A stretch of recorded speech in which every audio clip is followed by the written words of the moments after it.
Evodia.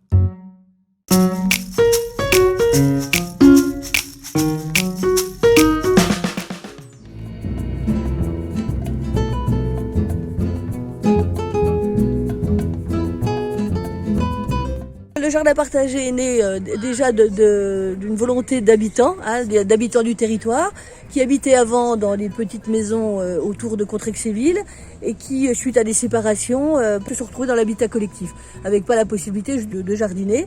Donc une volonté forte aussi du Centre social La Toupie de créer un support pour recréer du lien social entre des populations, avec cette idée de mixité culturelle, intergénérationnelle et de mixité sociale.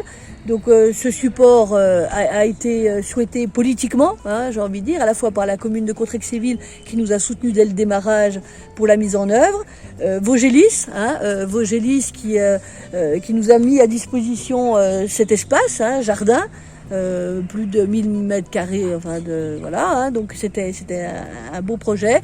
Les services techniques de la commune au départ qui nous ont aidés à débroussailler l'espace, et ensuite des équipes de bénévoles, de salariés qui se sont mis autour de ce projet de jardin partagé. Ça veut dire que il n'y a pas de parcelle individuelle, on est bien sur un outil de partage collectif. On récolte ensemble, on sème, on récolte, on transforme sur ce jardin. C'est ça qui est assez magique. On transforme les produits du jardin avec des herbes séchées, des tisanes. Aujourd'hui, on a une belle production qu'on vend, mais c'est beaucoup plus pour valoriser les familles qui sont sur ce jardin et en même temps de sensibiliser au bien manger, une nourriture équilibrée avec des bons produits du jardin. Donc aujourd'hui, on a une animatrice technicienne qui est là les mercredis et vendredis matins, quelqu'un qui est une vraie professionnelle du jardin.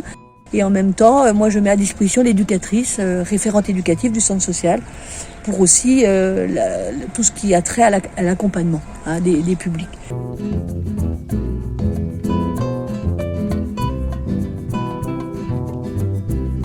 J'adore le jardin, mon papa a toujours fait du jardin et c'est un plaisir.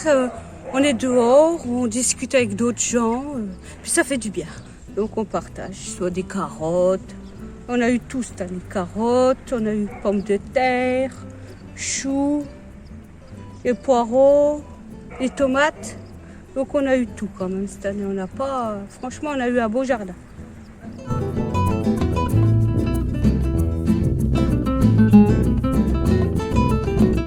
On mélange tout, On mélange les légumes avec les fleurs et les plantes aromatiques, ce qui donne un peu un jardin un peu, je ne sais pas, pour d'autres personnes peut-être chaotique, mais ça attire plein de bestioles, d'insectes, des pollinisateurs. Ça donne une plus grande biodiversité.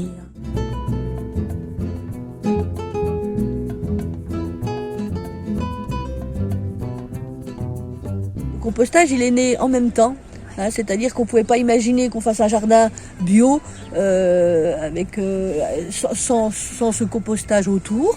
Donc on a fait tout un travail avec Evodia, donc avec les bioseaux et toute une documentation sur pourquoi on composte, ça sert à quoi, la maturation, les bacs de compostage, les feuilles sèches, les matériaux à mettre dedans. On a fait tout un travail avec Evodia et on est allé faire du porte-à-porte réellement dans le quartier pour rencontrer les habitants et les sensibiliser. Donc aujourd'hui c'est un projet qui est bien porté collectivement. Qui fonctionne. Les personnes du quartier viennent avec leurs petits bioseaux tous les jours mettre leurs légumes et voilà.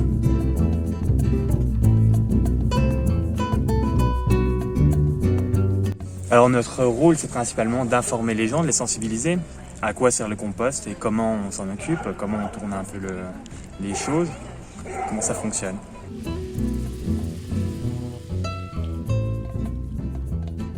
Le but du compost, ça va être essentiellement de réduire les déchets.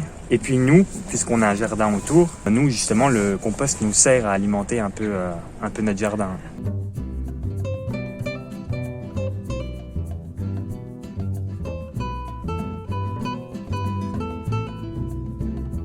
On n'a jamais eu de problème particulier sur de mauvais déchets, des déchets un peu non désirables. Non, pour le moment, c'est plutôt bien respecté.